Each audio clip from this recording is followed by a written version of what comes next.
چې یو ځل عمرو بن العاص رضی الله تعالی عنه په دې بل لنډ کې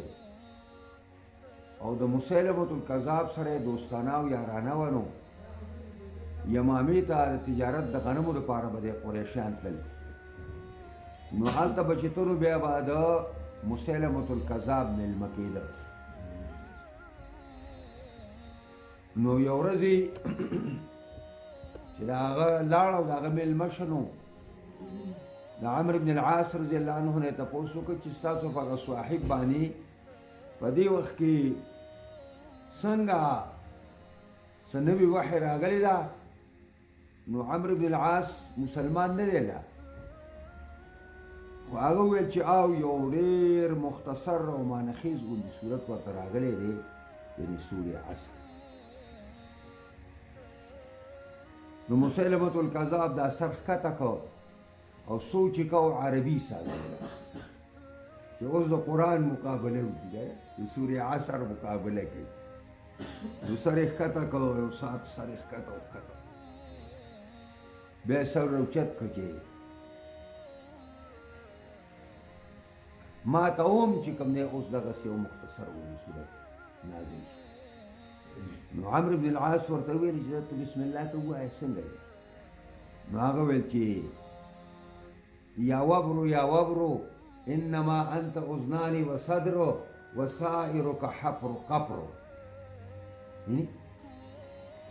چې ای جشکیا ای جشکیا ستاسو به دې دیر کې په دې غوړاسو کې یو شی دی د پیشوګي عمرې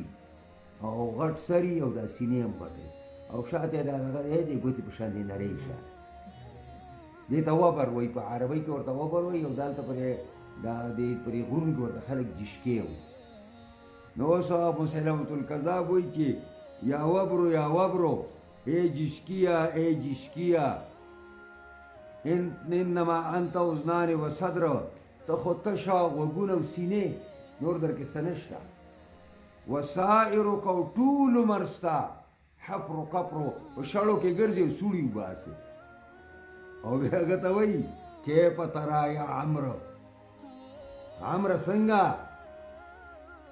نو عمر لا مسلمان نه دی په دې بل لنډ کې ما ذکر سوي او ورته وایي چې والله انک تعلم بانی اعلم انک تکذب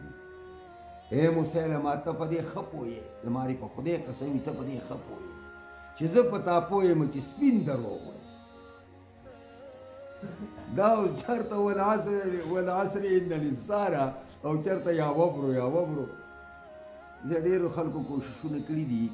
خو قرآن عظیم الشان الله معجز کتاب پیدا کړی دی